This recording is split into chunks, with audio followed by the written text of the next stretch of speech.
Oh, wake up. Oh, we have a podcast to do. What's up, Mets fans? Welcome back to another episode of the Mets'd podcast. Just like our New York Mets, me and James sleeping through the intro of this one. Mets had a horrendous series in St. Louis. That being said, I'm not doom and gloom. I'm not even close there. It's April 1st when we're recording this, and the people doing the doom and gloom, that's absolutely insane. But there are some legit things to talk about here. It was a bad series, so let's talk about it. Before we do get going into it, make sure you guys are subscribed to Mets'd so you don't miss out on any of our content over on YouTube. If you are a member of the YouTube channel, you get access to the videos early. I think it's like $1.99 a month. Again, if you want that, that's up to you. If you're listening to us, Apple Podcasts, Spotify, Google, drops a rating, drops a review, download, and subscribe. We appreciate you. James, bad series. Terrible series, painful series, not a fun series to watch, not a fun series I'm sure to be a part of, like front to back. Even the one game we won was like watching, I don't even know, it's like paint dry. No, it was even worse than paint dry. I was trying to like find a metaphor from like Clockwork Orange. It was like the scene where they're stabbing the eye. I was like, this isn't fun, but I guess I'm watching this. Like it to go 1 for 29 with runners in scoring position in a series is one. For hitters this good, you guys are going to hate me. A statistical anomaly. For two, it just sucks to watch. Like, this isn't fun baseball. There was not one timely hit. There was no ball up the gap. Like, there was never, like a nice moment of exhale. It was just over and over again. It was terrible. Yeah, the Mets did not come to play at all. The Cardinals, like, it's the worst getting these idiot Cardinals fans in my mentions being like, you guys said we're going to be last place. Like, okay, 6 games into the season as well for you guys. April like, 1st. You guys still stink. That Cardinals team sucks, and that's what makes this even worse, is they played bad baseball too, and we still couldn't win. That's how poorly the Mets played. It literally took everything going wrong for the Mets and them not showing up, and they still had a chance to sweep the series. But also a chance to get swept in the series. For sure, too. And then the only reason the Mets even, not the only reason, but the final blow to the Mets losing the series on Wednesday afternoon was the bloopiest bloop in the world that Carson Bench did not get a good read on, kind of froze, took a step back, similar to the 2 runs that were given up by Kodai Senga on Tuesday. Who got that double? But it was hit right at Luis Robert, and he froze. And then he started running back, and I was like, oh, it got over his head. It was just like, it was just like little teeny tiny things were off with seemingly every single player in the team. Even Juan Soto, after his home run, I think he took a poop, and he was 5 minutes late to the inning. Ali Rameau screaming at the umpire. Somehow that's not a pitch clock violation, which I think they were lobbying for. Like, it was, no, every single guy was like, what's happening right now? Yeah, they weren't sharp. It didn't feel like the Mets came ready to play. And maybe that's probably not a fair comment to say, but watching the games, we see the intensity when this team is ready to be there. We've seen it once this year, but we've seen it. They did not have that against the Cardinals at all. No, and I hate to do this, but like the tone was kind of set, at least on Wednesday. Like Francisco Lindor had a bad game. It was one of the worst games I ever remember him having as a Met, because even when Francisco Lindor has bad games, it's like, it's not really a bad game. It's just a game where he didn't play well. Like today, that first inning, it was first inning, right? First inning, not knowing how many outs there were and letting a double play ball go by the wayside, having Freddie Peralta staring at him, and Jorge Polanco slumped his shoulders kind of behind him after the play. And it was like, and it didn't really mean anything because Freddie got the next guy out, but Jorge then Polanco. As the game, what? Marcus Semien, you mean? Oh, yeah, Marcus Semien. Yeah. I went Jorge Polanco, my brain went to Marcus second base, Jorge Polanco. Long day for everybody. Long day. You see a compound on itself because, like, maybe if Freddie doesn't have to throw those 5 extra pitches in the first inning, maybe Freddie can get through that 6th inning himself. And not that Huáscar Brazoban came in and didn't do his job, but he did give up a hit that the inherited runner wound up scoring, and that's how the game got tied. These things, small things compound, and talk about things compounding on each other. To get caught leaning the way he did on first base, with a left-handed pitcher on the mound and Juan Soto at the plate, like, I don't know what games he was trying to play. Then the next pitch for Juan Soto, they hit a home run that would have been a 2-run homer. It's like, damn, dude, like, and as usual, like, Lindor's not hitting much out of the gate. He's walking a ton, and he's hitting triples. So that, again, not playing bad. The defense has still been good, but like, that was such a shocking lapse of focus by him that in 5 years of watching him play almost every single day, I haven't seen anything like it before. Yeah, like, every player goes through their ups and downs. Every player has an off game, but the mental mistakes are the ones that are really, really frustrating because it's impossible to make every play physically. It's not possible. There's nobody in the history of baseball that's ever done it. But the mental side, you should be sharp. You should know how many outs there are. There's never an excuse to not know how many outs there are in an inning, not know the situation. The first inning, especially the first inning. There's literally no excuse. On top of that, like you said, getting picked off first, there's no excuse to get picked off at first the way that he did. getting picked off of first is going to happen throughout a season, especially for guys who take aggressive leads. But Francisco Lindor putzing around with his glove, trying to get it on. Like those are all things that should be happening while he's standing on the base rather than trying to take a lead. And he got caught sleeping. And I don't even think it was him putzing around getting caught sleeping. Like, he took a huge lead, and the second he took that step, Liberatore was staring at him and just threw it. He was constantly trying to put on his sliding glove too while it was happening. So just, you know what it was? He wasn't focused. At the end of the day, there was no focus from him. Did you hear Gary and Zeal's slight hypothesis for why that may have been? No. So this game was supposed to be delayed much further than it was. It was delayed about an hour to start. I think we started an hour and a half, 2:30, 1:15 around there. Yeah, 2:20, and the game time was officially 1:15, I think. Yeah. So apparently when they first got to the teams before the game, Gary mentioned that initially they thought that the storm wouldn't let up until much, much later. They were expecting almost like an evening game when they first got to these guys with the weather report. So then Zeal talked about situation like that. Zeal told some funny stories today. He told a story about when you got in a fight, I think it was it Augie Bush, whatever the Bush son was, took over the Cardinals after the big Bush dad, who just was so anti-player union. He was like one of the guys in the forefront of don't let the players know what the other guys in the team even make.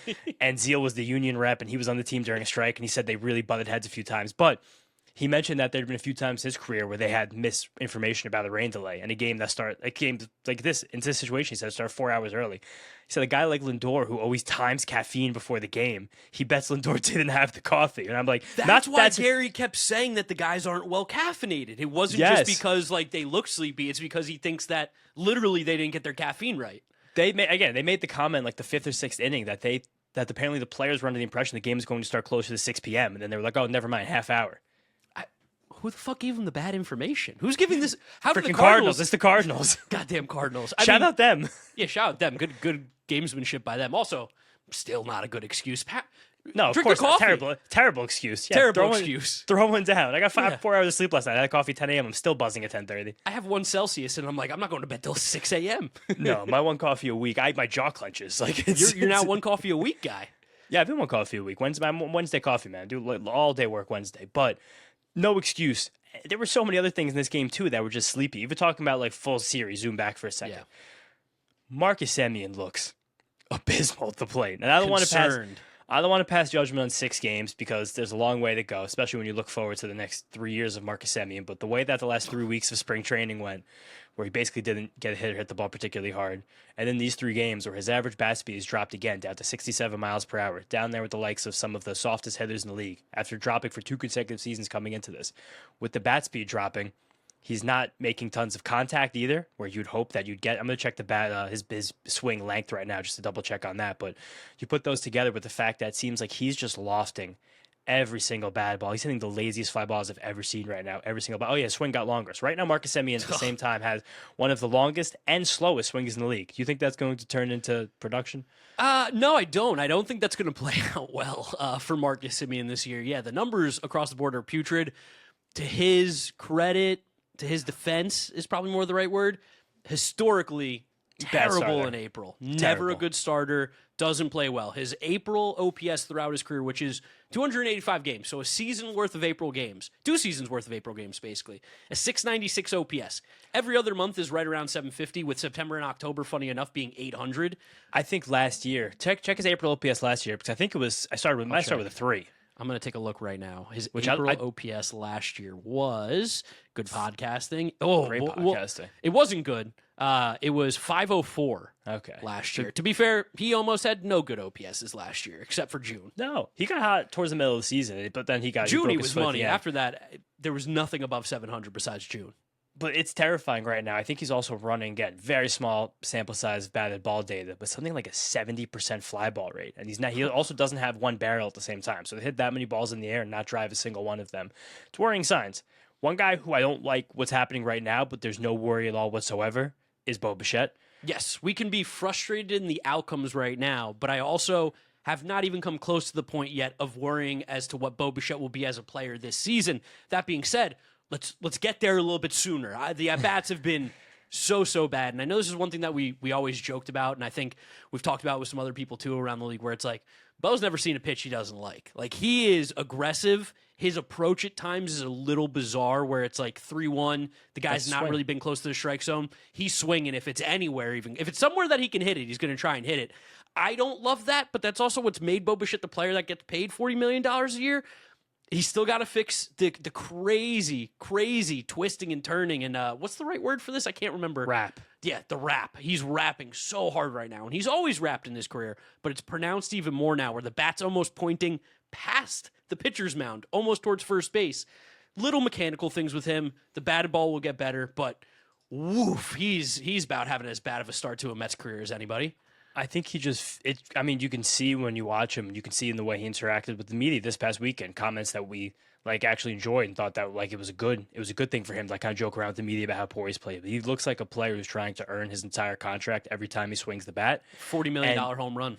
Yeah, and I think it's funny the collective amnesia Mets fans and baseball fans go through every single year, sometime between March 15th and April 15th, where it's like you forget the past every single time, that every single time seemingly the Mets have signed a big contract in the last 2 decades. 30 years. Yeah, since contracts. At least the beginning of that player's career with the Mets hasn't gone well, and then things have evened out at the end of the day. I'm not saying that we can just expect Bo to do the exact same, maybe bad first 2 months and then blazing hot like Juan Soto last year. I don't want to go through the bad first year like Francisco Lindor and Carlos Beltran. I'm not ready for that, but just looking at, again, a very small sample of pitch data from Bo Bichette, seeing about 100 pitches he's seen so far this year on Baseball Savant, significantly lower rate of those in the strike zone. Last year, 48% of pitches in the strike zone, which is about league average. This year it's under 45%. That's a small 3 percentage point number, but that's a big deal in that jump.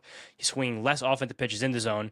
He has an over 50% chase rate right now, which I've almost never seen in my entire life doing even in a 1 week sample. It's a situation right now where, again, it seems like he is trying to play outside of himself. I think at some point soon he's going to take a deep breath and do it, because he gets a million chances every single game. The hypothesis for the Bo Bichette 120 RBIs has really come to fruition, because every at bat there's 3 guys on for him. It's just about the execution right now. If he just had like 3 more hits, I think he'd have 10 RBIs on the year. Yeah. Dude, Tuesday night he had so many chances. He could have came out of that game with 7 RBIs. It's just right now I'm just watching them play. I'm like, ugh. Is there, because we've joked about this before with the team in the past, where like clearly Lindor likes hitting leadoff, and then when Soto moved to 2, Soto started hitting even better. So like clearly we know that there's sometimes a little mental thing about where you're hitting in the lineup. I don't think Bo hit too often in Toronto at third. Never. He was 1 and 2, and last year little 4. This episode is brought to you by Fox One. Go get that new app. Stream baseball, stream football, stream World Cup action. You'll be watching. Oh, definitely. I can't wait. I actually want to try and get to a game. But while I'm there, I'll still have my Fox One app. I'll have MLB, the great shows that Fox has, college football that I love, college basketball. They have it all. This really is the app that you can get all of anything you want to watch on an app. Fox One has it, and they are great at it. Yeah, the big sporting events. And by the way, the World Cup is June 11th to July 19th. You can get a free 7-day trial of Fox One, so go check that out. And you can start your 7-day free trial today. Offers are subject to change. Go to Fox One for complete terms and conditions. Fox One, streaming now. Is maybe moving him to 4 the spot right now? And I know this might sound crazy, but I love the way that Luis Robert is swinging the bat. No, I'd love to get him get up with some guys on base. He's also been so patient. I love him. He's doing nothing wrong. Oh, he hit the ball hard Hard all the time. Hard today. He's doing great. And also, I'll say this too. A lot of people are getting on Carlos Mendoza for some lineup decisions. I do understand that pop of anguish when you see a lineup, Jared Young, Mark Vientos, Luis Torrens. I feel that for sure. Yes. I think Mark Vientos put together some decent at-bats. I really do. Like, He's showing life. I'm trying to go about, I've said this a few times, Mark Vientos analysis right now in the same way I was going about Brett Baty last year, where I'm like, even though it feels very bad, like I will not admit defeat until we see like a nice sample size of this season. No shot about that. And I've defended Brett Baty a lot more than Mark Vientos on this show, but he was aggressive today against lefty Matthew Liberatore. He's hit the ball hard multiple times this year. Jared Young also great at bats. I think the last couple of days. That's like those 2 words right there are like Bloody Mary. Or Beetlejuice? You say those to Mets fans right now. You say Jared Young, Mark Vientos, or we'll talk about the pitching in a second. Dicky Lovelady. That's like throw him in jail, lock away the keys. Jared Young right now is spiritually Tyler McGill. Do you understand what I'm saying with that?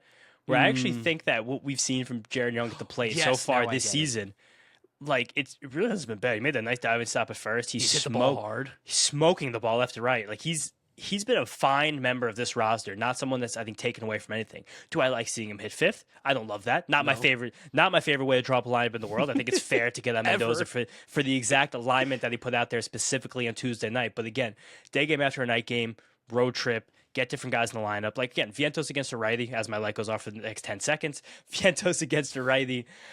Weird, but like, again, get the guy plate appearances. That felt like a bat path play to me. Like, Andre Palante is so coming down at you. You probably want the guy with the flatter swing who's used to cutting the ball rather than like uppercut Beatty. Yeah, I think that's probably the only time that I don't like. Again, the lineup decisions and whatever, we can talk about those ad nauseum. I don't think he should ever be starting against a righty. Maybe it is a bat path thing. I still think, even though that Brett Beatty has a better chance to still get a hit no matter what, just because he's a much better hitter. I understand too, like, that Luis Robert has health issues. They want to keep him on. If he plays 120 games this year, the Mets are like, yes, like, we did it. And that's probably the target for him realistically, which probably sounds crazy to Mets fans, but sit him like twice a month, 3 times a month, whatever it's going to be. To basically once a week you should sit. Yeah, to ensure that he is going to be healthy the whole year and give you his best. We're seeing what his best is. It's a damn good baseball player. It's the same with Jorge Polanco, who, again, I think he's someone who has similarly, like, I know right now, like, the actual stats aren't that good, but watching his at-bats, I'm like, these are putting together some good plate appearances. J.J. Weatherholt stole a hit for him on Wednesday. Yeah. But he's a guy that's been injured forever. He's so injured. You saw him running on that double. The Achilles is clearly barking because he would have had an easy triple if he wasn't limping to second base. And he's had foot, ankle, knee issues, soft tissue issues in his legs over the years. So again, like, he's a great player when he's playing, but he needs to stay healthy to actually play. So if these guys probably do have to take off one day each a week. You probably don't like them to happen on the same day. That's like that scene from The Office where it's like 5 minutes every hour. You have to like go for a walk, like do this and do that. It's like, oh, it's the whole hour. It's like do them at the same time. But you probably should have, if these guys are on the roster and Jared Young and Marco Vientos, we have to have a little bit more confidence in them taking their plate appearances. And again, in this series specifically, their plate appearances weren't the issue. No, it wasn't. It was some of the bigger names that were the issues. And I thought Alvarez bailed us out too on Tuesday night with that pinch hit. I thought that ball was gone. I know. He just barely got under that. Right field, right? The one to right field? Yeah. Did you hear Gary's comment about him as a pinch hitter? Was no, Gary or was Keith Rat? I might have missed that. Francisco Alvarez doesn't have a pinch hit in his career. That one made him 0 for 26 or 0 for 27. What? Isn't that unbelievable? It's crazy to think about that. That is unbelievable. Yeah. To be fair, out of all the guys that are for pinch hitting, I don't particularly love the way that he goes about his at-bats as a pinch hitter. It's just ready to go. That was his first plate appearance as a pro. Wasn't that pinch hit in that horrible series against the Braves? Yeah. He was 19 years old. He was just swinging out of his shoes for no good reason, trying to win the whole series in one at bat. The last thing I want to talk about being moody before we start to say some positive things. Yes. Let's get to some fun Twitter drama, great media marvel in a few minutes here. The Dicky Lovelady situation. You guys are going to hate me for this. Someone's crashing their car. I can't wait to spin the Dicky Lovelady situation to a different situation. I feel bad for Dicky Lovelady with this right now. The Mets, I think, are setting up Dicky Lovelady for failure and probably just to be released very soon. And I think a big reason for that is because we are forced to cover up for Sean Manaea. And that's where I was going, is that I actually think the Dicky Lovelady issue is a Sean Manaea issue. Sean Manaea did not get in this series against the Cardinals. What purpose is he serving on this roster? We've played 3 extra inning games in the last 5 days. And he hasn't gotten in. How? If he can't pitch, he can't be on this team. And I like Sean Manaea, so it hurts to say this kind of stuff. But, like, we have to shit or get off the pot right now with him. Is he hurt? Then put him on the IL. Is he damaged goods? Put him on the IL. Is he done? You guys have no confidence in him? Then we need to figure out a way to make it work, because the way that this bullpen is operating right now, with not wanting to let Brooks Raley go 2 days in a row, not seemingly wanting to let almost anybody go 2 days in a row. And Brooks Raley's a hard no, because he's still, they said earlier in the season. And Luis Garcia stinks, but also wasn't used in this series either. So now we have 2 relievers on this roster that were not touched in the 3-game series, that went to extra innings multiple times. This goes back to the Adam Ottavino comment that I remember from this offseason about that Carlos Mendoza has no idea how to handle the bullpen. And I full-heartedly believe it. I think he has no clue what's going on. I think he might forget who's in there, who's available. And like you said, I do feel bad for Dicky Lovelady. I even deleted my tweet when I said, get Dicky Lovelady the fuck off the field. Not his fault. He's getting his number called. That's what I'm saying. It's not on him that the Mets keep going to him. I would prefer a better pitcher than Dicky Lovelady, but that's what we've got right now. Dicky Lovelady also, again, it doesn't feel nice, but he's not the reason the Mets are losing these games. He hasn't really pitched poorly. Like Dicky Lovelady pitching his way to a 4.5 ERA while he's just spamming sweepers against righties. It's not like the worst outcome I've ever heard in my life, truthfully. The for problem 2 innings. The problem with it was that was a game that the Mets punted with the lineup, and then a two-run game, Dicky Lovelady is the guy, and that's what's frustrating. But this is my question about that. If you're bringing in Dicky Lovelady for 2 innings, when you already feel like the game's a little bit out of reach, or at least at the time, Mets were down 2 runs. Yeah, why is that not Sean Manaea? I think that's the question that everybody's missing. To me, it makes perfect sense. Again, right now, the issue with Sean Manaea is that he's throwing 88 mile an hour just meatballs. Yeah. So fat. if And you want to try, guys. if you want to try and bring him in for longer relief, you can't because they're going to crush him. But you also can't bring him in for short relief because he's not effective right now. So there's not really a spot for him. But if there was a game where you were like, all right, we're basically, and again, everyone keeps saying this because it is kind of horrible what's going on. You're throwing Dicky Lovelady to the wolves for the 2nd day in a row. Let that be Sean Manaea. Do you want to hear a take? Yeah. I way more trust Dicky Lovelady in a tense situation than Sean Manaea in the mound right now. I don't even think that's close. They're probably not that different, which is a really insane thing to say for a guy who's getting paid $25 million and a guy who's probably going to be cut by the time we get to San Francisco, or maybe even podcast. By the time the next podcast comes out, he might not be on this roster.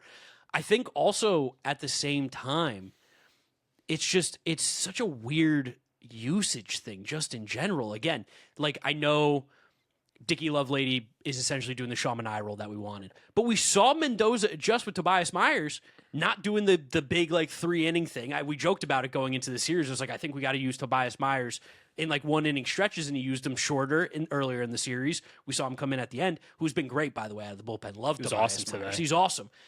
There's if Sean Manaea is not going to be able to pitch, then he can't be on this roster. That's what it comes down to, and it's both on Carlos Mendoza to use him, or if he's getting it from up top, David Stearns, you got to figure something out, man. You can't just have 25 men on the roster on a 26-man team. And this is a problem that we had last year over the second half of the season where Ryan Mauricio ride on the bench for a few months to preserve an option. And then at the same time, the bullpen alignment similarly kind of put you in a box, Carlos Mendoza in a box a little bit compared to who could be used, when, why, and how. So you just said too, same with guy Luis Garcia. We said it last episode. The Mets brought him here because he threw 98, 99 miles an hour. He's sitting 94, 95 right now. Mets played this series with 24 guys. They just played 2 men down. Which is, you can't really do that in Major League Baseball. Even a bad team like the Cardinals, 26 guys are 26 guys. They're all professional baseball players. It's not, I don't know, it's not good. You do feel like that we're in a tiny bit of a box, especially when I'm watching Rico Garcia just get big outs for the Orioles left and right. That's and the craziest one that we let go by. Just to keep Ryan Stanek. And when because we watch Ryan Stanek get hot as balls during 24 today, this series, can't get it. Carey was like, sometimes it's a great pitch. Sometimes it's a cookie. You never know what you're getting with Ryan Stanek, but you just feel like we're hamstringing ourselves right now for no good reason. It's just kind of to nurse a few things through. It's April 1st and we're talking about how the bullpen feels like tight. It's been overworked. How is that even possible? The pitchers aren't even going short in games. But at the same time, it did seem like Dicky Lovelady is ahead of Sean Manaea in the bullpen pecking order, where you bring in Dicky Lovelady in a game you only trail by 2. Yeah. So if that's the case, what do you do with Sean Manaea? Is he hurt? Put him on the IL. Is there actually a plan to make him be the starter next week when we have 9 games in 9 days? Is Sean Manaea just going to be announced as a starter next week? That's why he's not getting relief now. But then I don't know. How many innings is he going to pitch when he's only pitched an inning in 2/3 this whole season so far? Since spring training in the last 2 weeks, he's pitched 3 innings total. How is he ready to start?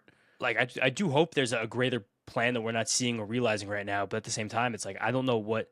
It's hard to see the purpose he's serving at this moment. Yeah, that's the head scratcher there. I'm glad that we both, without speaking to each other before that, turned the Dicky Lovelady problem into it's a Sean Manaea issue. I'm watching when I saw Dicky Lovelady come out for that game, and everyone's like, "Fuck Dicky Lovelady, this gets guy up." I'm like, "This sucks for Dicky Lovelady. Definitely sucks." For him to throw almost 50 pitches in 2 days. It's not really fair. You're on the mound knowing you're being used because you're the lowest totem pole guy in that bullpen. The team is so willing and will have no remorse about releasing you. It sucks. Yeah. Or if you get hurt. Yeah, it doesn't matter. They don't care. Go out there, throw. We're telling you to throw. All right, a few good things, and we'll get to the media marvel. Yeah, let's do it. All the starting pitchers were great this series. It really overshadowed. Fantastic. Clay Holmes was dope. Clay Holmes' growth into a starter is amazing. The kick change has taken such a step forward. 50% sinker, first time through the order. That's a vet move right there by Clay Holmes. I like how he brought the curveball back. Nice little wrinkle for the lefties. Got ground balls on 2/3 of the balls put in play by the Cardinals. Nolan Gorman hit a hanging slider to the moon, but that's okay. No big deal. It's going to happen. great start. Kodai too. Kodai, dude. Kodai looks awesome. I also loved with Clay Holmes too. He ran into trouble. What was that? The fourth or fifth inning that he ran into trouble. Yeah. I think it might have been the fourth, and then he went through the sixth. Like, yeah, I think the beginning of the third time through, then he finished it. Yeah, he manned up. He dogged up. I love seeing that out of Clay Holmes. But yeah, Kodai. That's the one where, if there's a diamond in the rough here in terms of like all the shit that happened in this series that sucked. Clay Holmes was great. Freddie Peralta was awesome. Kodai got me fucking excited. That was 2023 Kodai. That 100%. Was a frontline starter Kodai. That's power pitcher Kodai. The Ghost Fork wasn't even that good to start the game, but by the end of it was doing the thing where it's now you see it, now you don't. He looked about as good as he could have possibly looked. It was also like the same bag of tricks that told me that he was confident, where there were so many times over last year where it felt like he wasn't confident, he was nibbling. Like, he didn't have any fear to backdoor a sweeper and steal a strike. Like, he didn't have any fear kind of like nailing the corner with his cutter because he was throwing a 90. He didn't really care about missing it. The fact he just filled up the zone, fastball. Did you see my tweet about him? No, what'd you tweet? So last season, the entire season, Kodai threw 17 pitches that were at least 97 miles per hour. Tuesday night, he threw 28 pitches that were 97 miles an hour. Oh, Kodai, let's Multiple go. 99s, tons of 98s, get 90-mile-an-hour average on that cutter. That did feel like the 2023 version of Kodai. I almost said 2013, Jesus. But 2013 Mets, not a lot to talk about in that team. But Marquis Dania. Yeah, it's a good one right there. Was that Jerry Harrison? Scott? Could have been. It was one of the Harrisons. Maybe, was it Marlon Byrd, too? That was your first half Marlon Byrd. Was that John Buck, or the year before was John Buck? It could have been Rod Barajas. That was Barajas year. I think that was the Barajas year. Nevertheless, 2013 Mets. You wish you were there. But this felt like the version of Kodai where he didn't even have his best stuff. He didn't even have his best command, and he just worked the whole lineup. Yeah, he looks really good. I'm feeling very, very good about what we've seen from Kodai thus far. I can't wait to see the next start. Yeah, same with Freddie. Free and easy. Like, because we didn't get to watch him on opening day because we were in the stands. Yes. But to watch him on television, it's like, this is a pleasure. It's a delight. It's a treat. The dude works. Strikes. He works fast. He throws strikes. The stuff is nasty. He's picking off corners. Yeah. I was texting Bengal. Shout out to those of you who watch Madden College Football YouTube.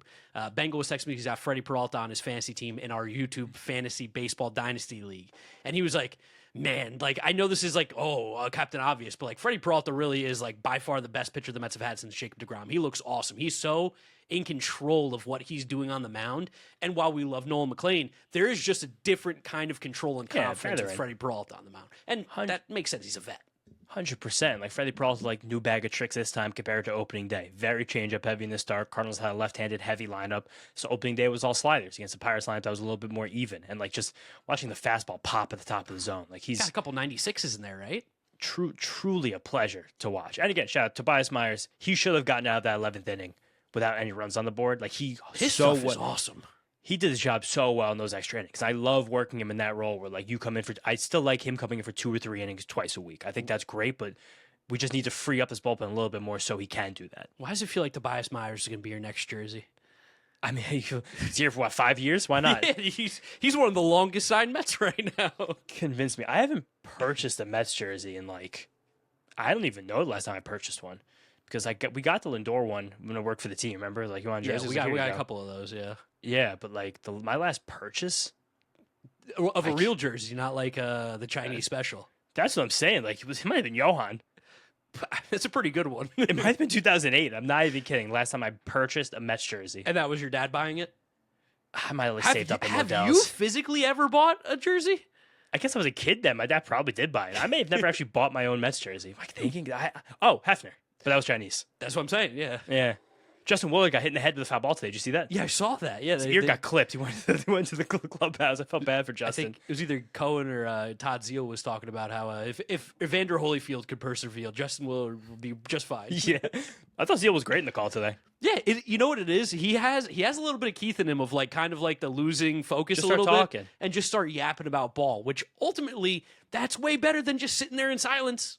Just tell a story. It's also cool that we had him and Keith, who both played with the Cardinals to varying degrees of success. Keith was talking about wanting his MVP award to get donated, I think, to the Hall of Fame when he dies. I love when Keith talks about his mortality, but like Todd again telling his story about being a union delegate. Like, it was a really nice vibe in the booth this week. But can I do Media Marvel now? Yeah. Okay, so Because we've been waiting for this one. yeah, this was crazy. I got attacked. you this one. I sent you this one. Yeah, you did. I said I'm going to be mean, but I don't know if anyone out there interacts with the Ringer content. But if you do, if you ever listen to the Rewatchables, Bill Simmons and Sean Fennessy. Sean is a movie master, but at the same time, now he started doing some Mets content with Zach Lowe. I love Zach Lowe. Zach Lowe's the Basketball man, guy, right? Zach Lowe's the only basketball content I ever take in. He's something I like. I want to be like 1/10 of Zach Lowe for baseball. Who hates Zach Lowe? Isn't there a player that like publicly hates Zach? Cam Lowe? Thomas. Cam Thomas. Cam Thomas, yeah. because Zach Lowe was right. But so last year, middle of the season, early July, Zach Lowe invited Sean Fennessy, who's a Mets fan, like goes out for 10 seconds, to start coming on the Zach Lowe show and do what's called the Mets Corner. They're doing it like every week, every other week. So Sean's been bringing more Mets content onto his Twitter account, of course, as you naturally would, try to promote your content. He has a tweet. I'm pulling it up right now because this turned out with him blocking me, so I can't really see his tweets anymore. I just got it. The Mets are 11 for 57 with runners in scoring position to start the season. Much worse now after going 1 for 29 in the series. This has been an organizational issue for years. No way to sugarcoat it. And you sent it to me, and I was like, that's just simply not true. Like people run around false. with this talking point about the Mets runners in scoring position just because when you're watching your team play baseball, the failures stand out so much more than the successes. And Despite last year, the fact that failures happen way more than success. of course. And last year at the beginning of the season, this was a big talking point, but the Mets went ballistic with runners in scoring position the entire second half last year. We just forget it because of how god-awful the pitching was and how all of us just wanted to forget that last season ever happened. So I quote tweeted Sean. I said, the Mets have been top 10 in batting average, runs in scoring position each of the last 2 seasons. Individually, 2024 and 2025, the Mets were 8th and 7th, respectively, batting average, runs in scoring position. If you split out for OPS, the Mets were 3rd and then 2nd with runs in scoring position. So by all the counts and measures of the statistics and the data that we have in front of us, the Mets are one of the best teams in baseball, runs in scoring position, going back 2 years. Right after I tweeted that, Sean Fennessy blocks me on Twitter. Fucking pussy. And then I take a screenshot of him blocking me, and I just respond to my own tweet. This is crazy. And then Sean takes the time to unblock me and says, I can't see the reply anymore. Oh, you because want me to see he it? Blocked me. I go to that reply that he unblocks me to reply something kind of moody. Let me see And this. then re-blocks me. And then I had other people in my replies who were commenting on Sean's original post being like, this isn't true. The data says it's actually not true at all. The Mets were good run scoring position last year. He blocked tons of people. You've been He tweeting. blocked our friend Bulky Penguin. He blocked a couple What? other guys that were down there. We're like, I don't understand. Like, this is the data. Can you link me your tweet so I can find it?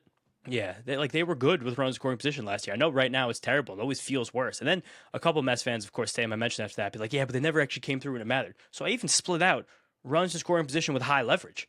And the Mets were still a top 10 team by both OPS and batting average in high leverage runs to scoring position last season. Wait, so again, he replied to you on this one?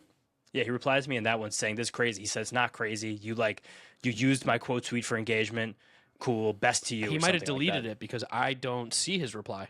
Oh, yeah, maybe it did delete it. The fact that this happened 8 hours ago and he's still thinking about it, like, what, Sean, like, you make great content, dude. You seem like a nice guy. I had people coming out of the woodwork being like, I can't believe you just got blocked by the fact that Bill Simmons or Zach Lowe may have heard my name today is like, I'm dying about that. But like, you know what? At this point, I'm definitely never going to get a job offer from the Ringer. So we might as well lean into this.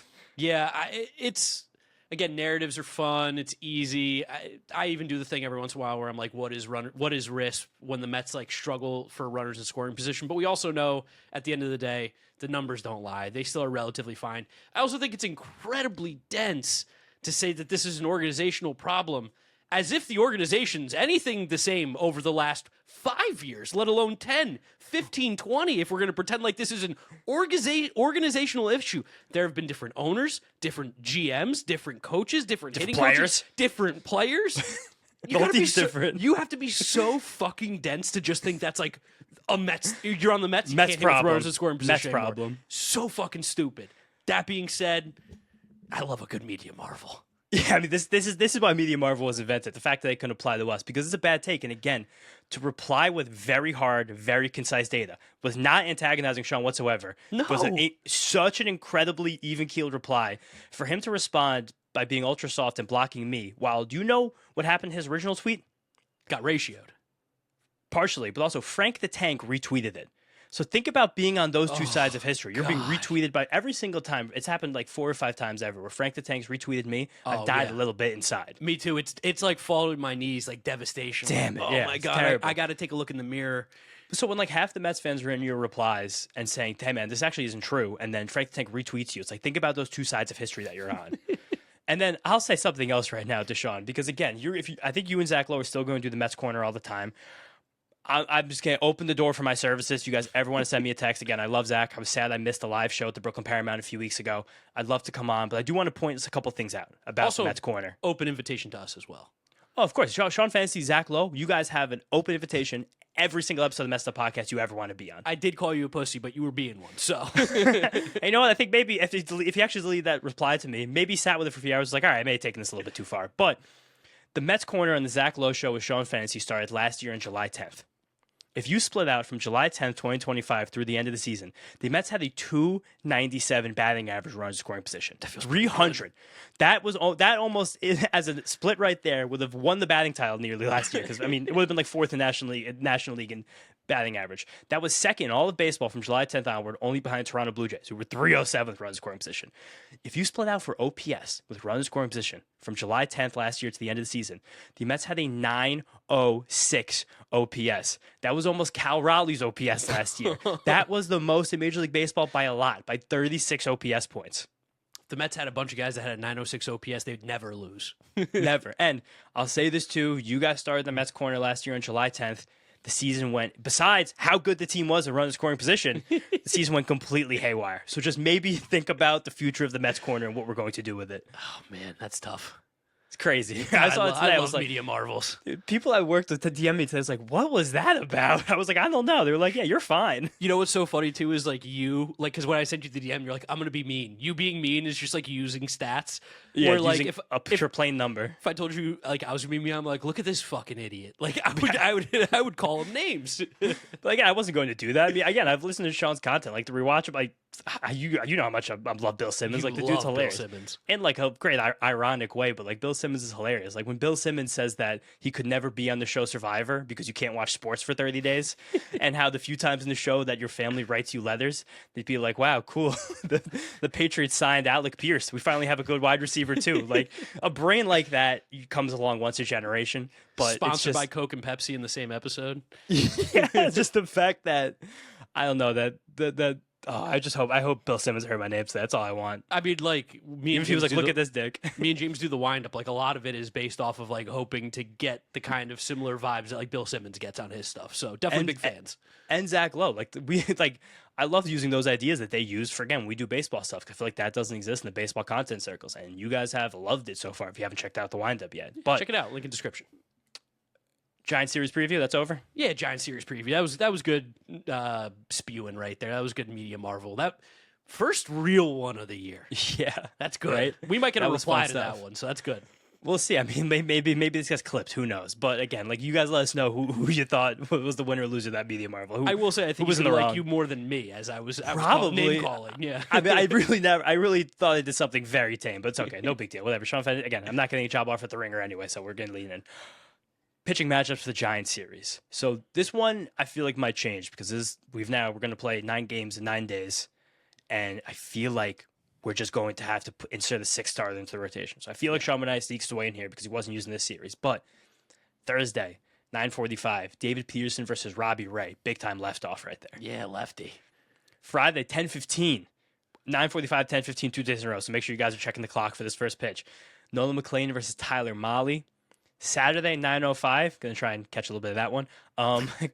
Clay Holmes versus Landon Rupp. And then Sunday evening, 4:05, Ace-Off.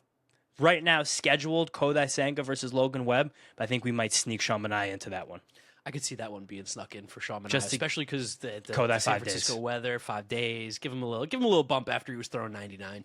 Yeah, and this Giants team so far, they finally got the bats off their shoulder on Tuesday night, but that was the only game this year they've scored more than 2 runs. Yeah, I think the Royals and the Twins are the only teams that have scored fewer runs than the Giants Royals right put now. up like 15 tonight. Oh, so then I believe the Giants and the Twins are the teams that have the lowest runs scored in each league at the time of recording. Weird Giants team. Again, we've talked about it on the wind-up a bunch. Bizarre.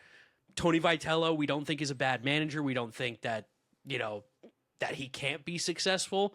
But the start to his Giants tenure has been weird. And in case you guys don't know, Tony Vitello, highly respected coach at the college ranks, first coach to ever go directly from college baseball to the major leagues with no prior experience. Pat Murphy was a college coach for a long time, then went to the majors as another coach, Brewers. He went straight from University of Tennessee to the San Francisco Giants. Funny enough, the San Francisco Giants have a ton of University of Tennessee guys in their organization, which is kind of a weird mix there.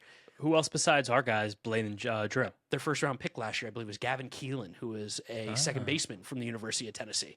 And those are the only ones that I know off the top of my head. There might be even more. But it's been weird, and there's been even weird comments from the players based on the comments that Tony Vitello made, because after they got absolutely housed by the Yankees, Tony Vitello talked about how maybe he gave too good of a speech. Hyped him up too much. And then Robbie Ray, and I think also Jose Budo, made a comment that they're big leaguers. Elio Ramos. It was Elio Ramos. Okay. Elio Ramos, that we're big leaguers. Like, we don't need this kind of stuff. Yeah. All I'm going to say is, James, is it reminds me a little bit of when your uncle coached the Tampa Bay Buccaneers. Yes. Those are similar comments we got. Very much so. Like, I'm not trying to be too rah-rah. And, like, the Giants also have a bit of a weird vibe right now with their team. They had kind of a poor defensive game on Wednesday against the Padres, where Casey Schmidt made an error in the first inning, and then Matt Chapman threw a laser beam to him in the fifth that hit Schmidt's glove like kind of high in a big stretch, but it bounced off, and they took out Adrian Hauser right after that. And someone grabbed it on Twitter in that mound visit. Matt Chapman goes to Casey Schmidt, "Hey, catch the fucking ball," without any kind of jest to it whatsoever. So it does feel like that team's already possibly feeling it a little bit. And when you score one run opening weekend, you definitely feel it. Yeah, I mean, it's nice to know that someone else feels tighter than the Mets right now. That's good. I was gonna say this is going into this series. There's two teams look like they can't score in one of the most difficult ballparks to score in baseball, and it's gonna be like, I mean, let's check the weather in San Francisco right now. I'm sure it will not be warm, but And that's why I'll be hammering the over. yeah, maybe this is the series where it knocks the top off for both teams, but it feels I don't know. I'd like to win 2 or 3 of these games. I would like to win 3. I'm going to be aggressive, because losing the series to the Cardinals is pretty unacceptable. That team's not good. They didn't even play good baseball. Like, for a second, it felt like. Thursday night, we're going to be 50s at first pitch. Friday night, we're going to be higher 50s at first pitch. I think that's Saturday, we're going to be 60s. It's going to be a lot of sun. Actually, we're actually going to have sun this whole weekend in San Francisco, which is insane. Rare. That's crazy. That's going to happen. Saturday, the high is going to be 80 in San Francisco. Oh my God. Anybody weird to watch on the Giants, James, that you want to shout out? Besides Luis Rise, like Luis Rise first extra base hit of the season on Wednesday, so he did that. Were they down by 10 when it happened? No, I think it was still a 2-run game at the time. He had the team had 4 hits. He had 3. The team scored one run. He scored it after hitting his first double of the season, so that's good. Caleb Killian, reliever. I believe he came from the Cubs organization. He's throwing BBs early. Really? He looks like he's ascended to the best guy in that bullpen. We're going to see old friend Jose Buto. He's not pitched well at all. There's a chance Jose Buto ends up back in this New York Mets bullpen, I think. he looks kind of rough right now, but otherwise, this Giants team, Adrian Hauser, I wish we were getting Adrian Hauser. He got assaulted by the Padres. Crazy that guy doesn't have anything. 11 hard hit balls in their game on Wednesday. They were hitting line drives left and right. Also, keep an eye if you want to watch like some good fielding. Shout out Patrick Bailey, probably the best defensive catcher in baseball. I won't say anything about his bat. Yeah, Matt Chapman's fantastic. Harrison Bader, former Met. A lot of former Mets on this team. Tons. I mean, we traded them like 7 guys last year alone. We are so much better than the Giants. This should be a 3-win series at the minimum. The Giants are kind of like the. We're gonna try this one again. Giants are like Yeah, where are you going with this? Let's hear. The Giants are like the Red Sox of the Cardinals. Right? They're kind of boring, but they're a little bit more enhanced across the board. Yeah, I mean, like Chapman, Adames, Rafael Devers, Jung-Woo Lee, I think are like all legit good players on the offensive side. I'll say this too: Landon Rope looked really, really good in his first start of the year. He's been like a favorite kind of like low-key, like weird, funky pitcher of mine for a while. Pure side armor, wicked curveball and sweeper that play off each other. Now he has a color that kind of goes in between them. His velocity's gone up a little bit. He was sitting like 93, 94 that last start, which last year was more 92, 93. I think he's very fun, very funky. Also, Elliot Ramos is a butcher in left field, so I hope the Mets are aggressive on him. Yeah. I think that's the preview. Frankie Peppers? Yeah, we got Frankie. End of every series. Just letting you guys know. I hate to hear sad Frankie. I know. It's not worth it. But here we go. Poor Frank. Gentlemen, this is Frankie Pappas. How you doing? I'll tell you how I'm doing. I'm more awake than 98% of the New York Mets roster right now. What is going on with the offense, people? Maybe these boys need, like, the espresso machine in the dugout like Team Italy had. Good idea. Because this is bad, boys.